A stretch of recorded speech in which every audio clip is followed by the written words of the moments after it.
Hello, everybody, and welcome to another episode of the Catholic Talk Show. Today, we are talking about Catholic superheroes. That's right. We're going to talk about comic book characters from the movies and the comic books, DC and Marvel, like Batman, Superman, Punisher, Green Lantern. And also, did you know that there's 3 Catholic saints who are actually Marvel superheroes? Holy podcast, Batman!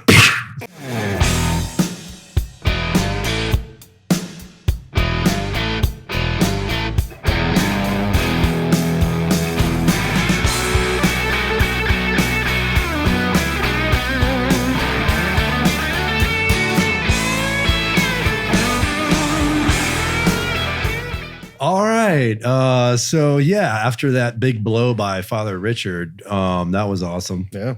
It's like those old Batman Robin shows. Yeah. Dude. That was very... All right, man. This is going to be a fun episode. I'm really looking forward to it. Yeah. Catholic comic book superheroes. Yeah. And I saw a comic book last night that you brought here. We're going to talk about that too. That's really cool. I mean, you guys... I don't think too many people know about this. I spent a good 15, 20 minutes with this comic book that we're going to share with you. And I have never spent that much time with any comic book in my entire life. Or book in general. No, that was you in the seminary, dude. That wasn't me. Cheers. Cheers, man. So now before we get into all the superheroes who are Catholic, make sure to go to CatholicTalkShow.com. You can like us, subscribe to us on all the platforms. You go make sure that you're following us on Facebook, Instagram, YouTube, so you can join in the conversation. We give a lot of cool raffles and opportunities for you to interact. And if you don't, Father Rich is going to Hulk out. His clerics are going to rip. He's just going to be a giant green priest, and he's going to come and tear your house down, man. And you do not want that. It's terrifying. Yes. Yeah, he's so a just Catholic superhero. Just go and like and subscribe. Leave us reviews on iTunes. I scam myself sometimes when I go Hulkamania. Oh, no, that's not a Marvel. Hulkamania? No, well, let's face it. I think he's DC, right? Hulk? No, he's Marvel. No, Hulkamania, dude. No, Hulkamania, that's the Hulk Hogan. Pythons. Yeah, man. Complete your sentences over there. Sorry. Jeez. Look, when I think Hulk, I think Hulk Hogan. Wow.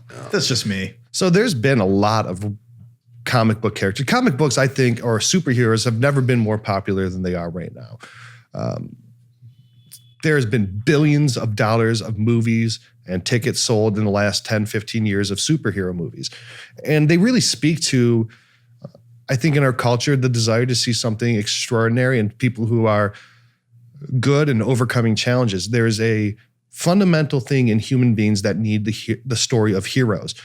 Even back to the ancient times when you're looking at Gilgamesh or you're looking at Achilles or Jason and the Argonauts or some of the stories that have been, of saints. The hero and the myth of the hero is something that's very necessary to human society and to the human being. It's so Jason true. and the Argonauts. When you think of what's supernatural, it's fascinating. I just think it would make a great band name. Sorry. Jason. Hey, everyone, we're Jason and the Argonauts. Make sure you like our Bandcamp page and throw us some golden fleeces. And the supernatural riffs that we're going to melt your face. No, it's true, though. I mean, inside the human heart is this longing for what is transcendent, longing for the greater capacity of our own ability.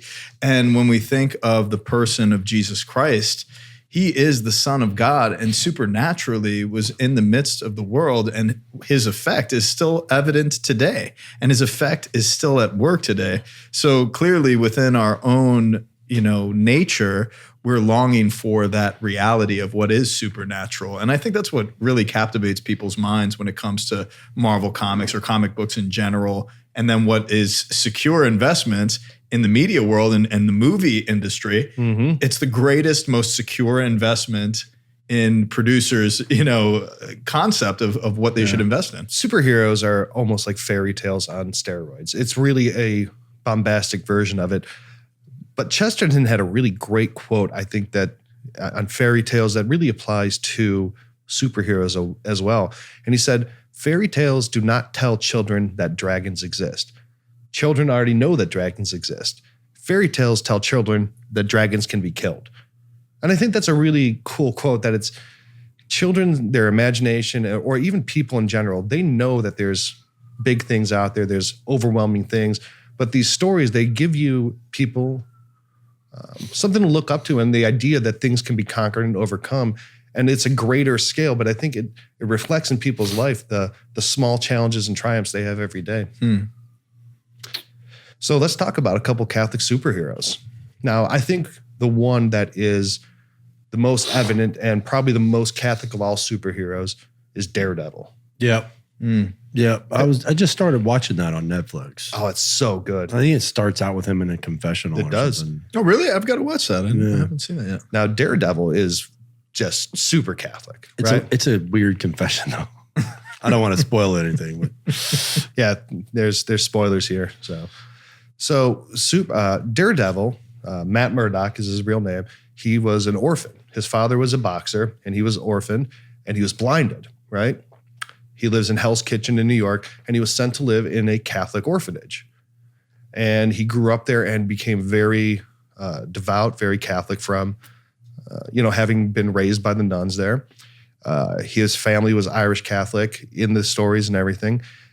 And even in like the comic books or in the Netflix series, continuously you see the way that even though he's a vigilante and he's violent, he struggles with it. He goes to confession often. He's trying to reconcile his faith and the things that he does.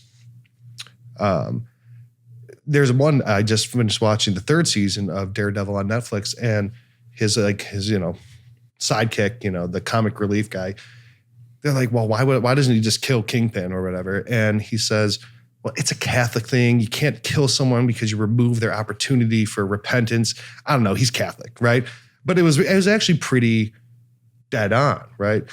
And in the show, there's a lot of Catholic imagery. Yeah. In the comic books, it's always confession and, crucifixes. It's a really cool, very Catholic that doesn't shy away from it. Actually, it's not just something that's tangential. It's something that's elemental to who that character is. yeah, and it's true to the comic books too, because a lot of times you see a little bit of creative improvisation on some of these storylines, and it was that way in the comic books too. Yeah, I mean, but this is, you cannot have Daredevil without Catholicism. So that's why I wanted to lead off with him. His very character is completely sewn in with Catholicism. He's the mostest. He's the most Catholic. The mostest. And his name is Daredevil. Yeah. How paradoxical is that? You'll see that most comic characters that are Catholic are dressed like devils. It's like that dichotomy. Interessante. So another one, and he was actually the reason we're going to go to him next, because he was in the Netflix series as well, is The Punisher. Do you guys know him? Mm-hmm. I watched the movie a while back, but it was the one that like totally flopped. With Dolph Lundgren? Yeah. What? And then they redid it, and it actually did It was very good. well. Yeah. So The Punisher, that was actually a really good show too, is John Barenthal. Is that on Netflix? Or Yeah. it is? Okay. I want to write this stuff down right here. So The Punisher was a former Navy SEAL, special agent. His family's killed by gangsters, and he becomes a vigilante who goes and seeks justice, and he's ultra violent. And he's just... Because he punishes. That's right. So he is completely brutal and absolute maximum violence. But in the comic books, and even in a little bit in the Netflix series, it shows that he's Catholic. He comes from an Italian family. His real name is Frank Castle, but that's shortened from Frank Castiglione, right? So he's a real New York Italian like you bad two. name. Castiglione. That was the best pronunciation I've ever heard you deliver, Ryan Shield. He nailed Do that it. one more time. Slow it down. I'm not your monkey, man. I'm not going to do tricks for you and talk Italian. Haven't you heard enough of that? So anyway, so before he became a Navy SEAL, Frank Castle was actually a seminarian in the comic books. Just Yeah. like Ryan Della Croce. He's So Italian. hot-blooded. Are you a superhero? I'm a punisher. You punish the couch by napping on it. If there's an indent, you're like, yeah, that's what happens. Mess around with the Della Croce. So did he wear a wife beater? I mean, what kind of superhero? No, he was so Frank Castle, the Punisher, was a seminarian. And then he met his wife and discerned out. Sounds like someone I know. Wait. You discern out, then you meet your wife. Come on, man. Or you meet your wife, then you discern out. Right. Yeah. There's chalice chippers out there. Oh, yes. That is the actual term. Chalice chipper. I ain't saying she's a chalice chipper. Yeah, chalice chipper. What, you coming at me trying to chip my chalice? I ain't saying she's a chalice chipper. Shame. Dude. So I think there's a lot of parallels here. An Italian New Yorker man. discerns out of seminary, meets a woman. Drives a Jeep Wrangler that he crashed, and then his wife. Nobody hurt my parents. I'm sorry. No. Yeah, you're going to have to cast somebody else. Yeah. Delacrosse as the Punisher probably wouldn't work. Yeah, no. You'd be like, yeah, man, let's just talk about it. I'm a lover, not a fighter. I mean, heck, if the Delacrosse Swiss Guard didn't work, I don't think the Punisher would ever work. I've been working out, though. You work out. Nice. Dopes. Yeah. Man. So another comic book character, this is another Marvel. It's one of the X-Men, Nightcrawler. Now, I like Nightcrawler. Did you read comic books when you were a kid? Not like a lot, but my friends would have them and I'd pick them up and read them. Yeah. I never did. No? Never. One of my close friends, Father Lawrence Peck, big shout out to him in Gainesville. He's at St. Patrick's over by UF. He had a comic book store. Like he owned a comic book store. Yeah. Those are so cool. Oh, for sure. For sure. And being in San Diego for a couple of years, Comic-Con is just so huge every single year. And they have comic stores, bookstores all over the place. And people dressed up like them. Oh, yeah. They even have like people from shows, like sci-fi shows, coming and doing panels and stuff like that. It's pretty insane. Yeah. So Nightcrawler, he's one of the X-Men, one of the original X-Men. Yep. But his backstory was that he was actually a German priest, but he's a mutant, and he's like Father Rich. So we go from Ryan Delacrosse as the Punisher to me. He's a mutant. In some versions of his backstory, because they change in comic books, sometimes he's actually an ordained priest. Other times he was a mutant who monks took into a monastery because the villagers were afraid of him because he was born and he looked like a blue devil.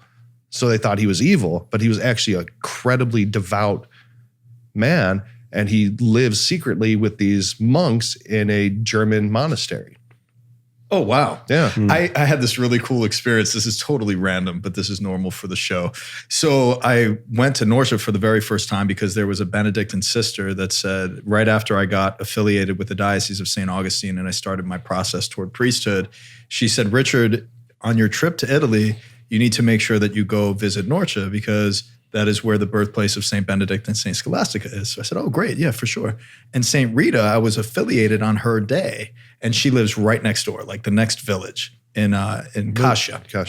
So that's cool. I visited there, and I show up to this walled city. It's nice and cool in the mountains. The Romans go there during the summer to get away from the heat. So I show up, and there's a smell of cheese. You hear a lot of that. Italians leaving the heat to other cities. Oh, yeah. It's true. So, I'm smelling this meat, boar meat and cheese, walking in through these ancient cities. It's beautiful. Smelling good. And I didn't have any plans. So I didn't know where I was going to stay. I was on like no budget whatsoever. So I was trying to find some place. So I went to this. His superpower is being broken, aimless. I have this hat, by the way, that says aimless wandering, pioneer of aimless wandering. I love that hat. So I walk into this beautiful hotel and I smile and I say in Italian, like, can I leave my bags here? And the girl said, yeah. So I checked my bags for free and I just wanted to go down to the church to pray. So by the time I got to the church, it was already dark and I figured, man, the doors are going to be locked. So I went and I checked and the doors were open. So I walk in, there's nobody. All the lights are off. And I look to the left and there's this little flickering light and there's a staircase downstairs into the crypt area. So I walk down the stairs, make my way all the way through this pathway to where the birthplace of Benedict and Scholastica was. I didn't even know where I was going. Again, aimless wandering. So I find myself before the tabernacle and I'm praying. And these beautiful votive candles, it's pitch black, so the only light in there is just illuminated by the candles. And next thing you know, I hear these steps. And it's kind of freaking me out because it's pitch black and I've never been in this place. So this hooded monk starts walking toward me and I'm like silent. And I look up at him and I say, buonasera. Buonasera. I said, oh, that's the extent of my Italian. and then he looks at me after I said that, and he's like, man, that's about the extent of my Italian too. I'm like, where are you from? He's like, I'm from Texas. I'm like, what? This is so strange. I'm in the middle of Italy in the mountains, and I'm like, what? So he's like, yeah, we're actually a group of American monks. We're Benedictine monks. This is where, we've been entrusted with this house here or whatever. So he asked me, he says, where are you staying tonight?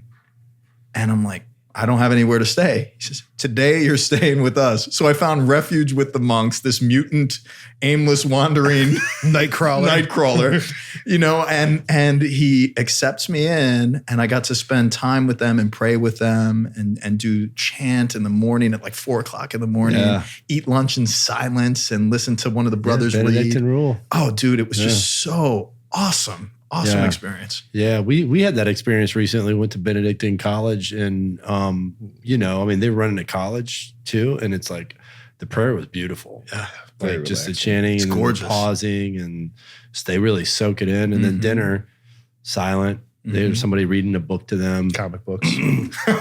Yeah, reading comic books. Pow. So anyway, back to Nightcrawler after your Nightcrawling story. Yes. So in one of the episodes of the X-Men animated series, Wolverine's all angsty and Wolverine-y, right?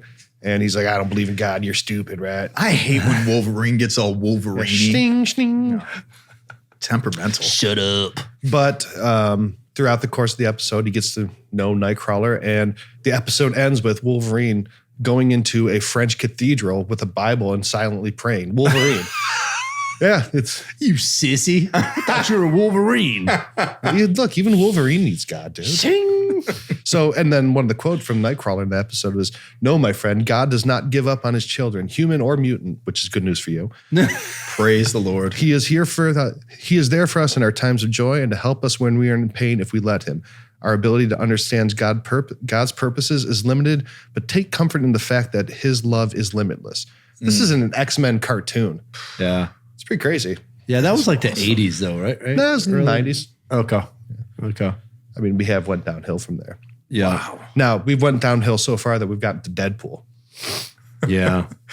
I didn't see any. Yes, I did. I actually watched it with you, dude, in your house. Remember? Yeah, it's very witty, but very nasty. Like, Oh, it's crude. Gross, Yeah, crude. very, very crude. I really liked it. I laughed so hard. I laughed very hard. Well, we I both felt bad did. about laughing. I know. So hard. It's kind of it's like, where you're oh, laughing and then so you feel good. guilty immediately So after. Yeah. Remember when Vinny showed up behind us? Yeah. And we're like, Vinny, go to bed. We're laughing at this. Oh, man. Yeah, so according to the comic books, he was raised Catholic. Mm-hmm. And that you'll even see in the movie when they're going through that one scene where they're doing all kinds of wild things and it's very crass. And then they're like, happy 4th of July, happy, Labor Day, happy Memorial Day. And they're like, happy Lent. They're all very, So yeah, Deadpool, again, according to the comic books, a Catholic. So those are a lot of the Marvel characters. This is so surprising for me because, I mean, obviously I didn't grow up with comic books or anything, but I had no clue that there was Catholicism in comic books. There's a lot, especially in Marvel comic books. Yeah. There seems to be a lot of it because I think a lot of the Marvel comic books focus around New York City in a very real way. And the Catholicism of the 50s and 60s made a deep impact on the people making these comic books. Interesting. Mm-hmm. So Marvel as opposed to what, like DC or? Marvel and DC are very different. Now, real quick, one more thing on Deadpool. One of the things that he does is he tries to give up killing for Lent. He tries. I don't think he always wins that. You got to start with something you can handle. Yeah. And honestly, our faith is all about practicing our faith. It's the praxis. Practice? So those are some of the Marvel characters. Now, some of the DC characters. Now, these are Superman, Batman, Green Lantern. In all of those, Batman, by most accounts, is a Catholic. Now, a lapsed and not practicing he's Catholic. got a Jewish mom or something. No, right? he has a Episcopalian mom and a Catholic dad, or vice versa. or Presbyterian or something like that. Yeah. Yeah, they actually specify that in the. Well, they show Batman's whole thing is his parents were killed. So he's always at the grave, and the grave is a very Catholic grave. It has the cross Forche or the cross Moline, one of the crosses. In one of the comic books, it even specifies that at their funeral that there was a requiem mass. So obviously that would mean they were Catholic, right? Requiem aeternam. I sang that that was awesome. In one of the comic book series of Batman is called Holy Terror. And when his parents are killed, instead of getting all Batman-y and going off into train, Batman-y. It's an adjective. Wolverine-y, Batman-y. Wow, so after precision. 22 years after his death, Bruce Wayne, instead of having turned into Batman, is in seminary and he's a priest. Huh. So this is like an alternate Batman timeline. Wow. And then he finds out that Jim Gordon, Commissioner Gordon, comes in for something, and he's going through his stuff at Wayne Manor, and he finds a bat suit that his dad actually used in passion plays to dress up as a demon. So that's where in this line, where he was a priest, but then he found his father's passion play costume and dresses up like a bat. Huh. Passion play? Yeah. Dressed up like a bat? Yeah. Dude, I can't help but think about how far we've come in pop culture from having these kind of resonant foundations related to faith and related to virtue and Catholicism, in the culture. It's kind of cool to listen to. Now, there's been more than one person besides Bruce Wayne who was Batman. One of the guys who was Batman when Bruce Wayne in the comic books got his back broken by Bane was Azrael, right? And he was the fill-in for Bruce Wayne when Bruce Wayne healed for like a year and a half in the comic books. Azrael was actually a child orphan raised by the Order of St. Dumas, a Catholic military order like the Knights Templar, who would raise one child to be their avenging angel called Azrael, which is a biblical angel name. And then eventually he became Batman, and then him and Batman fought, and Bruce Wayne became Batman again. So, but Batman at one point was actually a military order monk from the Order of St. Dumas, which is a made-up one, but pretty cool. Did not know that. Yeah, there's so much that I didn't know about this. Yeah, so there's a lot of Catholic superheroes. I mean, if you look at the movie, this recent Superman movie, Man of Steel, I think it was, he's going through a crisis of faith, and it shows him going into a church and talking to a priest. This is an alien, but he's still like... Aliens are like godly beings. Right. Now, these are all cool superheroes, but do you know who I think the coolest Marvel superhero of all time is? Incredible Hulk. No, but he was Catholic too. Yeah. In one comic book, he was it shows him dying, and I think Captain Marvel or something gives him a crucifix, and he's in the casket, Bruce Banner, and whatever. All right, so the best Marvel comic superhero, John Paul II. John Paul II. II. Yes. John Paul II, Pope St. John Paul II, is actually a Marvel superhero. That's just crazy. And dude, I am totally wearing John Paul II socks right now. Yeah, Nice. if you're watching on YouTube here, we've got the comic. Modesty, book out. Father. Modesty. Sorry, This is a family show. Showing too much leg.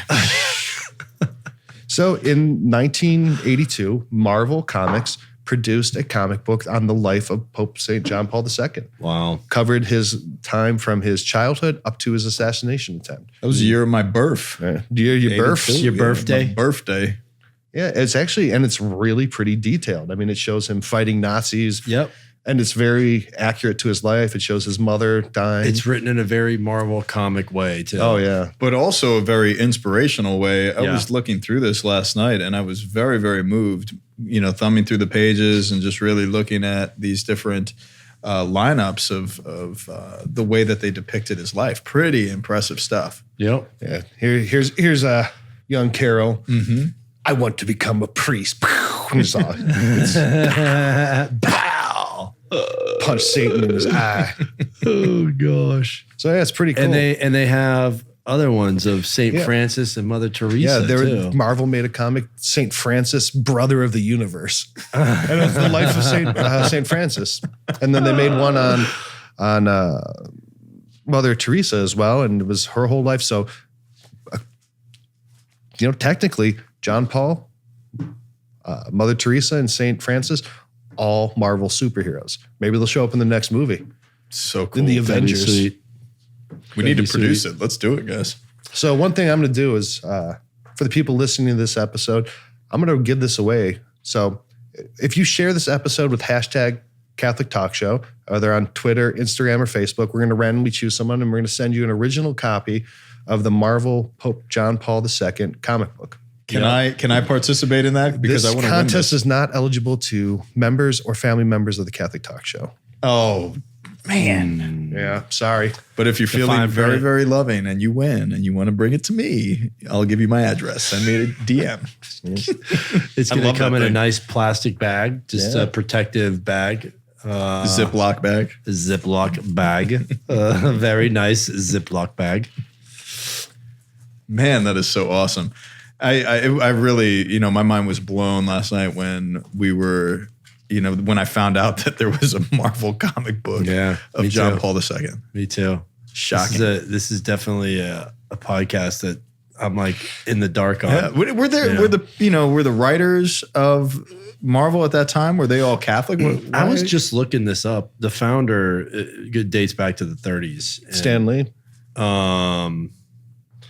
Stan Lee was Jewish, actually. Jewish. Wow. Martin Goodman, Stan Lee. Yeah, these guys were Jewish immigrants. So Marvel actually consulted with Catholic priests. It says in here, Father Molinsky. So obviously a Polish priest. A lot of people, they, made sure they were accurate.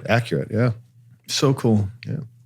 So what's the difference between Marvel and DC? Different companies. Is there Catholicism in DC as well? Or no? So not like as much. Batman, Superman, Green Lantern, all have been, in the comic books Catholic. But I would definitely say Marvel is more explicit with Catholicism, and a more realistic version of it. Their characters are actually Catholic, where in DC it's more a plot device.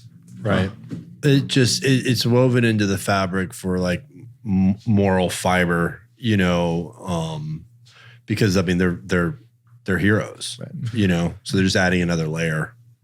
So here's a good poll question we can ask everyone: what Marvel superhero is going to win in a fight? John Paul or Mother Teresa? No, they're super friends. They're super when their powers friends. combined. That's right. They are super friends. Yeah. Who's Pope John Paul II? John Paul or Daredevil? Oh, I haven't. So here's the thing, though. Yeah. Daredevil's he's a badass, right? He's a very awesome fighter from Hell's Kitchen, right? Rough neighborhood. But he's very Irish. Catholic and has a lot of Catholic guilt. He would never hit the Pope because he knows that striking the Pope as a very well catechized Catholic would excommunicate him. So that means he's just going to have to take the beating, right? Smack him around. But John Paul, Paul's like, hit me. Yeah, come on, hit me. Go ahead, hit me. You ain't going to hit me because you get excommunicated. But Daredevil's also known for how much punishment he could take. So I think really it's not who wins, is who gives up first? Can JP2 dish out enough punishment before getting tired to make Daredevil fall? I think that's how I would look at it to see who would win in a fight. Yeah, it'd be a tie. What do you think? You think it's a tie?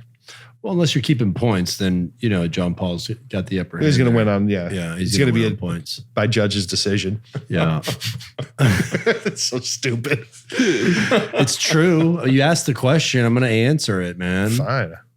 Well, I'm obviously in favor of JP2 against anybody. You put any of your Marvel comic people or DC superheroes against my boy JP2, he's taking them down. Even if they have mutant powers. I don't care if they have mutant powers. Yeah. Yeah. That's crazy. Mm-hmm. All right. So here's an Inquisition question. Oh, Lordy. All right. Now we're talking mutants, right? Okay. Which I can totally relate to. Takes one to know one. Yeah. So if a family has a mutant, that it's a mother and a father have a child, and it is a mutant. How does this work, man? There's birds and bees. He's got a chromosome defect. I never got that. Right. I never got Isn't that what the mutants are? No, I don't think that's... They have a chromosome. No, it's a mutation. Chromosomal defects are not the same. Okay. So but they are such a mutant to such a degree that they are no longer technically human. Okay. Can they be baptized and saved? If a human being then mutates to something that is now beyond humanity and is now a different animal, if you believe in evolution, in the future, or according to Marvel, if there's a mutant, what is their salvation? What's their chance of salvation? Well, if the devil drink coffee can be baptized. And on top of that, you just said it yourself, Superman is an alien. Right. And he finds himself constantly finding the integrity that he's longing for and the reconciliation that he's longing for inside of the church. So I think absolutely, especially of reason. So if these alien species have Or mutants. Can mutants be saved? These beings. Can mutants be saved? Yes, Yes. because they're conscious beings. So it's not humanity. It's So Christ, the Redeemer of the cosmos. Pope Benedict goes into that great detail and beautiful reflection. Jesus as the Redeemer of the world.